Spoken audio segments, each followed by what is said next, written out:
நீங்க தங்கம் வாங்குறீங்க அப்படின்னா, கவர்மெண்ட் உங்கள பார்த்துட்டு இருக்கு. 5 இம்பார்ட்டன்ட் ரூல் கவர்மெண்ட்டோட ரூல் என்னன்றத தெரிஞ்சுக்கிட்டு நீங்க தங்கம் வாங்குங்க. முதல் விஷயம், நீங்க தங்கம் என்ன பர்ப்பஸ்க்காக வாங்க போறீங்க? 2 பர்ப்பஸ் இருக்கு. அத பத்தி தான் இந்த வீடியோல பார்க்க போறோம். இந்த வீடியோ நீங்க கோல்ட் பர்ச்சேஸ் பண்றதுக்கு ரொம்ப ஹெல்ப்ஃபுல்லா இருக்கும்னு நெனைக்கிறேன். நான் Narayanan, Chennai trading academy founder. Chennai trading academy subscribe பண்ணல அப்படின்னா சப்ஸ்கிரைப் பண்ணுங்க, சப்போர்ட் பண்ணுங்க. என்னோட டெலகிராம் குரூப்புக்கான லிங்க்கும் வீடியோட டிஸ்கிரிப்ஷன்ல இருந்து நீங்க யூஸ் பண்ணிக்கங்க. இப்போ இந்த வீடியோல கவர்மெண்ட் என்ன சொல்றாங்க அப்படின்றத பார்க்கலாம்.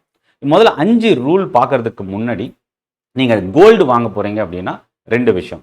நான் இன்வெஸ்ட்மென்ட்காக கோல்டு வாங்க போறேன். 2வது நான் ஆர்னமெண்ட்ஸா பயன்படுத்துறதுக்கு கோல்டு வாங்குறேன். அப்போ இந்த முதல் விஷயம் இருக்குல்ல, இதுல தான் நமக்கு நெறைய பேர் செய்ற தப்பு. நான் வந்து இன்வெஸ்ட்மென்ட்காக கோல்டு வாங்குறேன் அப்படின்னா, பிசிக்கல் ஜுவல்லரி வாங்குறது பெரிய தப்பு. ஏன் அப்படின்னா, நீங்க ரூ. 1,00,000க்கு நகை வாங்குறீங்க அப்படின்னா, அதில 10% நீங்க லூஸ் பண்ண வேண்டியிருக்கும். அன்னைக்கே அந்த 10% உங்களுக்கு காணாம போயிடும். அதாவது எக்ஸாம்பிள் சொல்லணும்னா, நீங்க ரூ. 1,00,000க்கு வாங்குற நகை 1,10,000 தாண்டுனா தான் உங்களுக்கு அசலே வரும். ஸோ, அப்போ இங்கேயே நமக்கு 8,000 டூ 10,000 லாஸ் வர்றதுக்கு வாய்ப்பு இருக்கு.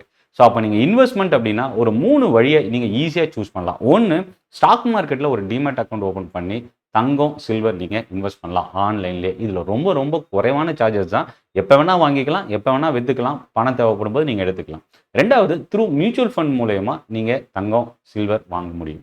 3வது பேங்க்ஸ் மூலியமாவோ, இல்ல கவர்ன்மெண்ட் மூலியமாவோ, நீங்க பாண்ட் மூலியமாவோ நீங்க தங்கத்துல முதலீடு செய்யலாம். இது எல்லாமே சார்ஜஸ் வைஸ் ரொம்ப ரொம்ப குறைவு. இப்ப நான் நகையா வாங்க போறேன் அப்படின்னா, கவர்ன்மெண்ட்டோட ரூல் என்ன? முதல் விஷயம், நீங்க ரூ. 2,00,000க்கு மேல தங்கம் வாங்குறீங்க அப்படின்னா, உங்களோட பான் கார்ட நீங்க ப்ரொடியூஸ் பண்ணணும். பான் கார்டு இல்ல பான் நம்பர் இல்லாம நீங்க கோல்ட் பர்ச்சேஸ் பண்ண முடியாது. 2வது ரூல் என்னன்னா, சப்போஸ் நான் வந்து ரூ. 10,00,000க்கு தங்கம் வாங்குறேன். ரூ. 2,00,000க்கு பான் கார்டு இருந்தா போதும். ரூ. 10,00,000க்கு நான் நகை வாங்குறேன் அப்படின்னா, என்னோட பான் கார்டு வேணும், என்னோட ஆதார் கார்டு வேணும், என்னோட இன்கம் ப்ரூஃப் வேணும். இந்த 3 இருந்தா தான் நீங்க ரூ. 10,00,000க்கு மேல வந்து நகை வாங்க முடியும்.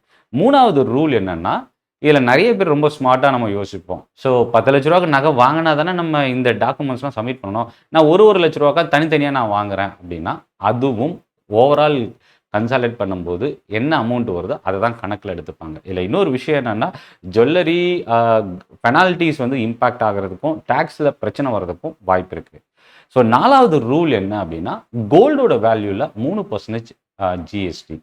அதேபோல கோல்டோட அந்த மேக்கிங் சார்ஜஸ்ல 5% ஜிஎஸ்டி இம்பாக்ட் இருக்கிறதுக்கு வாய்ப்பு இருக்கு. இப்ப என்ன சேஞ்சஸ் நடந்திருக்குன்றத நீங்க அப்டேட் பண்ணிக்கலாம். அடுத்து ரொம்ப ஒரு எக்ஸாம்பிள் சொல்றேன். நான் ரூ. 1,00,000க்கு வந்து தங்கம் வாங்கியிருக்கேன் அப்படின்னா, கிட்டத்தட்ட அப்ராக்ஸிமேட்டா ஒரு ரூ. 8,000 வந்து நான் ஜிஎஸ்டி பே பண்றேன். பிரைஸு, மேக்கிங் சார்ஜஸ், அதேபோல ஜிஎஸ்டி இதெல்லாம் சேர்த்து ஒரு ரூ. 8,000 நான் அடிஷனலா பே பண்ணியிருக்கேன் அப்படின்னா, அந்த ரூ. 8,000 வந்து நீங்க இன்வெஸ்ட்மென்ட்காக தங்கம் வாங்குறீங்க அப்படின்னா, இது வேஸ்ட்டா போயிடும். இந்த 8,000 வந்து உங்களுக்கு வந்து அன்னெசசரி சார்ஜஸ் அப்படின்னு சொல்லலாம். ஸோ, இப்போ ஓவரால் ஃபைனல் கன்க்ளூஷன் என்ன அப்படின்னா, நீங்க நகை வாங்கும்போது நகைக்கான பில் வந்து ரொம்ப முக்கியம்.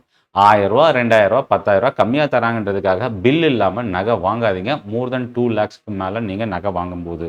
இது வந்து டாக்ஸ் இஷ்யூஸும், இல்லீகல் அந்த லீகல் இஷ்யூஸ் வர்றதுக்கும் வாய்ப்பு இருக்கு. இதுல இன்னொரு விஷயம் என்னன்னா, நீங்க பிசிக்கலா நகை வாங்குறதுனால அதோட பியூரிட்டி ரொம்ப இம்பார்ட்டன்ட். ஏன்னா, நம்ம வாங்குற ஷாப் இல்ல ஷோரூம பொறுத்து அந்த பியூரிட்டி ஒவ்வொரு கடையிலயும் மாறும்.